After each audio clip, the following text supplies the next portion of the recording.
So today I'm going to be sharing with you some organization tips that I use on my day-to-day basis, which have helped me improve my organization skills. Sounds good? Don't forget to subscribe to support the channel and keep up with my future uploads. And now, let's start with the video.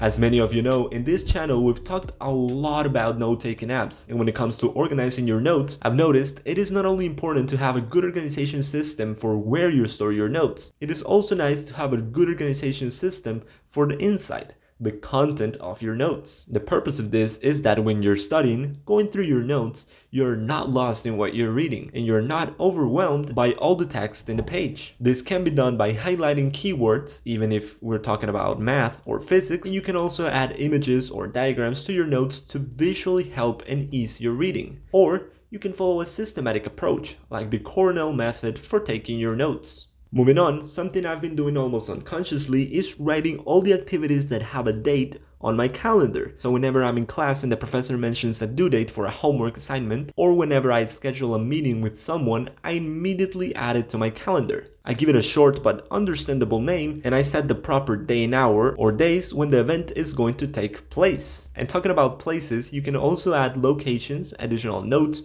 or alerts with the ultimate goal of keeping track of everything you've planned and need to do. One thing I've been enjoying and makes this process even better is to assign specific colors to certain groups of events. In my case, I've assigned my physics class a yellow color, my statistics class a sort of mint color, and this helps because it gets to a point that I just need to see a color to know that I have to do something from one of my classes or from any of the other groups I have created. Additional tips for this will include adding a calendar widget to your home screen so you don't have to be constantly opening the app. It is also important to have your calendar synced on all your devices. In my case, I don't only have it on the tablet or on my phone, I also have it on my laptop. So every morning when I wake up and I turn it on, I am able to see in one of the bottom corners the activities I have for the day. And also, if you have a Samsung device that comes with an S Pen from the box, you can actually write on the calendar. I'm not gonna lie though, I think I've used this probably once. I prefer just typing my events because those actually sync with my phone while the handwritten annotations don't. This has personally been a beneficial tool to keep me aware of when I have something planned, so I don't miss any due dates or I try to schedule two things for the same day. For example, in this exact moment,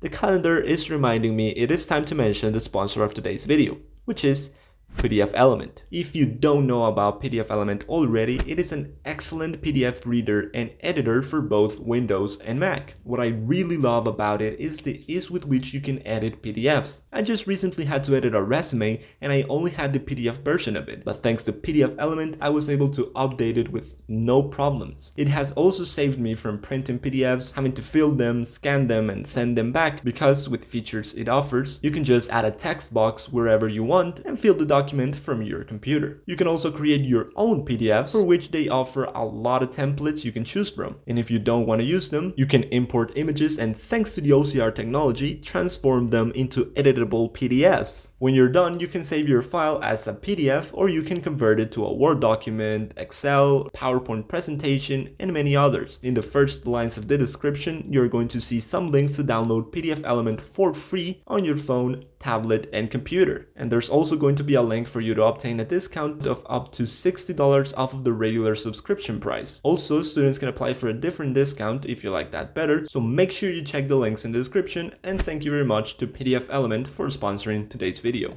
The next organization tip is to make use of a daily planner to write down the activities you have for the day, and if you want to go even further, you can write next to each activity the period of time in which you're going to be working on them. This can be either hours, so like from 3 p.m. to 4 p.m, or something like morning, afternoon, evening, or night. When I don't assign the time, I like to group them mainly by colors. So in that way, I can tackle an entire group of activities, which is useful to maintain the same workflow, especially if you classify them by school classes or courses, so you're able to work on other activities and retain the knowledge from the previous one. An extra tip that has made me feel more productive is to set smaller goals or activities, because you can probably see it in the footage of the video. I used to write down big tasks, so instead of saying record video, edit raw version, add sound effects, add transitions, and finally publish the video, I would just say upload a video to YouTube, which if you haven't even recorded the video, it might take more than one day, especially if you have other things to do. What this causes is that at the end of the day, you look at your list and you think you didn't do anything, so you feel unproductive, which can be easily fixed if you divide those big tasks into smaller groups. Whenever I plan my days like this, it helps me really optimize the time I spend on each activity, and it has shown me that I spend a lot of time on some activities that should be completed faster. And that has a lot to do with the last organization tip, which I actually got from a comment of another video, and it is to try to focus on one single activity at a time. I'm not trying to say multitasking is bad, but there are times when I'm listening to music, watching a video, while trying to finish a homework assignment,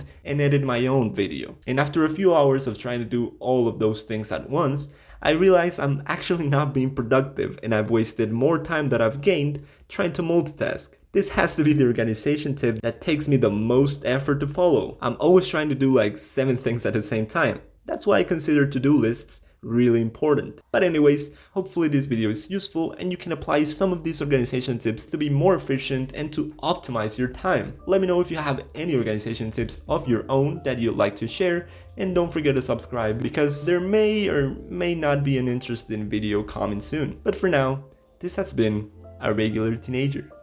Take care. Peace!